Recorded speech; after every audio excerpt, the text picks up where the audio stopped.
male, and was an Uber and Lyft driver for a couple years while I studied at college.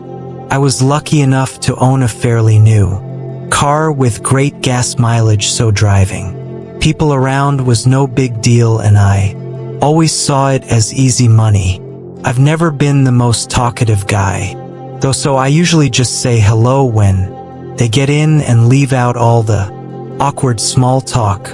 Most of the customers I get were other college students who needed a ride back to the dorms or out to a house party or something. Due to my school schedule, though, I'd mainly work between 6 p.m. and 2 a.m. depending on the day. This night I had started at 8, driving around 10 to 15 customers before eventually picking up a guy around 11 p.m. On the app, it showed his pickup location on the side of a small neighborhood road. This wasn't all that unusual, but when I pulled up to his location, I didn't see him anywhere. It was dark though, and the roads weren't very well lit. I pulled off to the side and put the car in park. Looking around, all I could see was a gate up ahead blocking off the neighborhood from regular traffic, so I couldn't go any further anyway. I decided to try calling the guy since I didn't know what else to do, but after a couple rings he declined it. Almost a second later, though, the back door opens and a man gets in. I had no idea where he could have even come from, but I obviously assumed that I must have just missed him somehow. "Hey, are you Tom?" I asked, making sure it was my customer. He replied, "Yeah," quietly. So I shifted into drive and made a 3-point turn to get out of the neighborhood.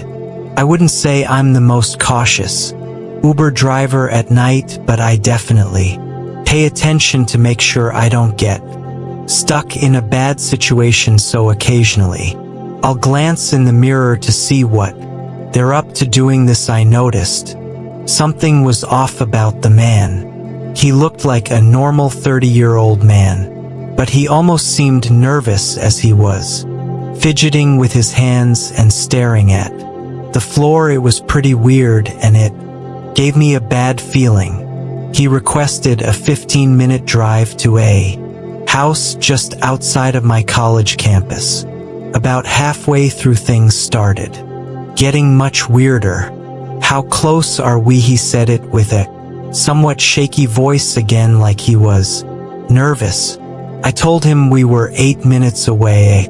A moment of silence passed before he leaned forward partially between the front seats.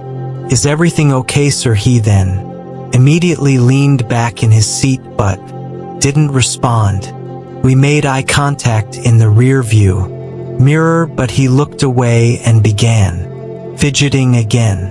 Obviously, I knew something was off, so I took this chance to look at him in the mirror and try to see if he had any weapons. There were no signs of anything big like a gun, but I wasn't confident whether or not he had a knife. I tried to stay calm, but my brain kept going over all of the horrible things that could possibly happen to me really soon. We were just 4 minutes away when the man leaned forward again, asking me if I could just pull over here and drop him off. Looking around, the road was quiet and there were no cars nearby, which did not make me feel safe at all. Are you sure your stop is just a couple minutes away?" I said, trying to convince him to let me keep driving so I could get to a safer area. "No, drop me off here. I need to get off here." I slowly pulled the car off to the side. I held my foot down on the brake stop in the car, but still keeping it in drive. I politely told him to have a good night, hoping he'd just get out. Of course, though, he stayed there.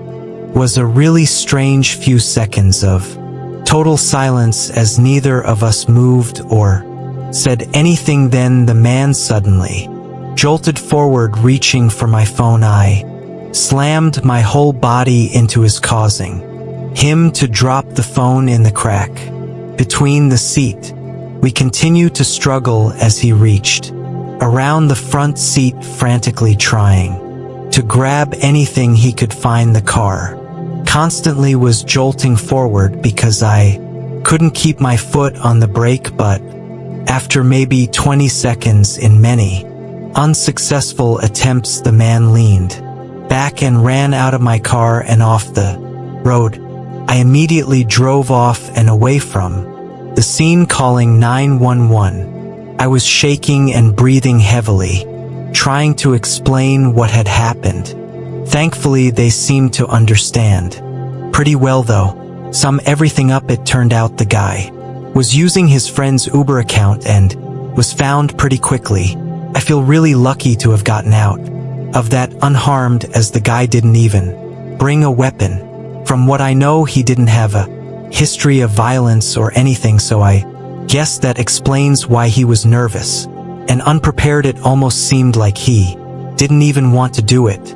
I still drive for Uber and Lyft, but I stopped doing really late drives, and I'm definitely a lot more cautious about who I pick up. I'm a mover and truck driver for a large company that helps families move across the country. Mainly me and a team of movers will go to a house that has prepared all their stuff in boxes, and we load them up on our semi-truck along with their furniture. Then I take the truck and drive down to the new house and unload it with a smaller team of local movers that the company would hire.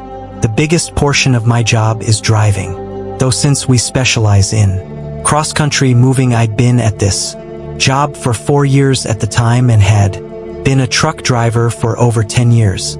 I'd heard about things like this happening, but I never thought I would be put in a situation like that myself.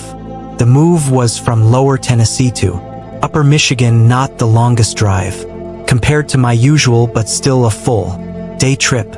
We finished loading everything up by midday and I began the drive at 2 p.m. The first several hours were completely normal. I drove about 6 hours without a single stop before eventually pulling over to get some food. I continued on again for another hour. At this point, I was in the lower to mid part of Illinois, which is all plain farmland. The highway narrows down to a long, single-lane road with nothing other than an occasional farm or forest on the sides. As I drove through the darkness with nothing but my headlights shining on the road, a small light appeared far in the distance ahead of me. As I got closer, it was more clearly a car's blinking hazard lights. However, I could see both the front and the back headlights blinking, indicating to me that the car was parked sideways on the road. I slowed down, knowing I'd have to carefully maneuver around them into the oncoming lane. Once I was about 100 feet away, though, another car was visible in my headlights. It was parked with its front almost touching the other, but all of its lights were completely off, explaining why it wasn't visible at a distance. Together, the two cars completely blocked both sides of the road.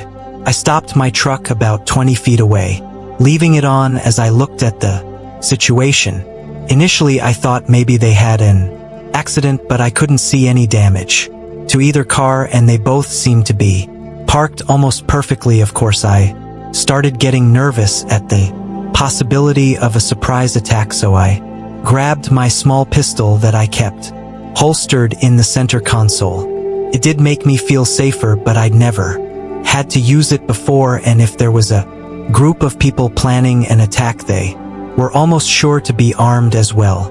What really confused me, though, was the fact that the hazard lights of one of the cars was on. It seemed like that would give away the fact that there was a roadblock, and just didn't make sense to me.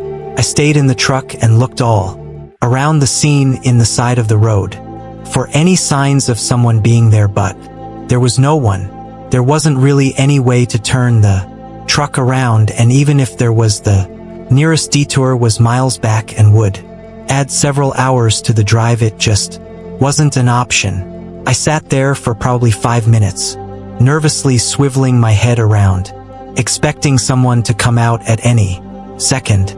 But after not even the slightest of noises or movement, I decided to check on the cars. I was absolutely terrified though, and even flicked the safety off of my gun before leaving the truck. Once I got out, I stood right by the open door for a whole minute, hoping I'd be able to jump back inside if someone decided to jump me early. But then I slowly made my way towards the small car with the hazards on. The headlights from my truck shine through the hole inside of the car, and there was nothing unusual. It was actually really clean inside. I tested the door handle and it was unlocked. It made me really uncomfortable that someone would leave their car unlocked in the middle of a road like this, but inside I noticed the car was in neutral. I looked towards the back of the car and there was nothing but a flat field of grass. So after glancing around the area one more time, I went to the front of the car and began pushing. It only took a few seconds for it to start moving, and once it did, it continued down fairly easily. The front of the car was still slightly on the road, but there was still enough space between the two cars for my truck to fit through. But as I started walking back to my truck, I heard a loud voice yell in the distance. I turned around and could see a figure down the road sprinting towards me. I ran straight for the truck and got inside. In the headlights now were two more men running alongside him with something in their hands. By the time I got the truck to start moving, they were already right by the two cars still sprinting towards me. I lined it up to go between the cars and ducked my head down slightly as I drove past them, just in case they started shooting. Thankfully, I was able to make it out unharmed and got a good distance away without any signs of them following. I tried calling the police soon after, but had no signal until 30 minutes later. When I got closer to a small town, I told them about it and said I wasn't sure if they needed help or if it was a trap, but that it felt really unsettling. There's a chance that I just pushed an innocent person's car off the road who needed help, but it all seemed too well situated for that to be the case. I just don't understand why they were all so far up the road if they were planning an attack, but whatever the reason was, it might have saved me from something horrible. I nanny two amazing children for a single mother who is the owner of a pretty successful small business, which means she can't be home for her children as much as she wants to. The children had a play this one Friday night that their mother couldn't attend, so of course I stood in for her. The play ended at 7 and we had to hurry home so that the kids could eat and be in bed by 8:30. They usually had to wake up early for their respective sports practices. It was false, so the sun went down pretty early, and by the time the play ended it was pretty much pitch black outside. I got them settled in the back seat and then we headed home. The family lived pretty far from the school in a really nice neighborhood where your neighbors are a good walk away and you're pretty secluded from everyone. Most of the drive is a winding road with very few street lights. There's no sidewalks and the road is so narrow that you almost can't fit two cars. Luckily, no one really goes on this road, though, as there's only really 4 or 5 residences in this particular subdivision, which is why I found it odd. When a car started trailing me real close, I thought it must be just one of the older people in the area who can't see well, so I ignored it until they turned their brights on. The speed limit was 15 the whole road, so I decided to pull over so they could go around me. I wasn't about to speed up on a road like this when I could barely see. However, the moment I pulled over, they pulled over too. Panic fell over me, but my mind tried to reason, if they're going down this road, they probably live here. Maybe my brake light was out or something. I looked at my rear view as a man got out of the car and waved. I locked the doors as precaution and rolled down my window slightly. He approached the car with a smile and asked me if a certain address was down the street. I didn't recognize the address, so I said No, I noticed though as he asked the question he kept looking at the kids in the back. Obviously this made me very uncomfortable. I told him I really had to get home and apologize. He looked disappointed. Those are some cute kids you got back there. What's your guys' names? That was the last straw. I told him goodbye and I slowly started depressing the gas. Just as I started to move forward, he tried to grab the door. Then he punched the trunk and yelled after me as I drove away. The kids started to get frightened and I tried my best to remain calm. I called the police and explained exactly what happened, but while I was explaining, I saw headlights behind me. He started honking his horn aggressively. The operator told me to stay on the phone and that they were sending officers. He was telling me dangerously, and I knew that if I even tapped the brake he would crash into me. We were almost to the first home on the street, and I was praying with everything in me that the people who lived there were home. I wasn't about to lead this guy straight to where the kids lived. As we approached the house, I started honking incessantly. The guy behind us had let up and slowed down. As I turned into the driveway of the home, I saw an older lady look out her window, and a wave of relief came over me. The lady and her husband came out and I explained everything, and just a few minutes later I heard police sirens in the distance. They took my report there and escorted me and the kids back to the house. Their mother showed up about an hour later, and after I told her everything, she asked me what he looked like. I described the man as best I could, and she just stood there frozen. After a bit she finally said, "Found me." I asked who, and she replied, "My ex-husband." Apparently several years ago she had gotten a restraining order due to several incidents where her ex-husband tried to take her kids, so I guess this wasn't the first time things like this had happened. Thankfully though, I never had to see him again, as the police were able to find him fairly easily.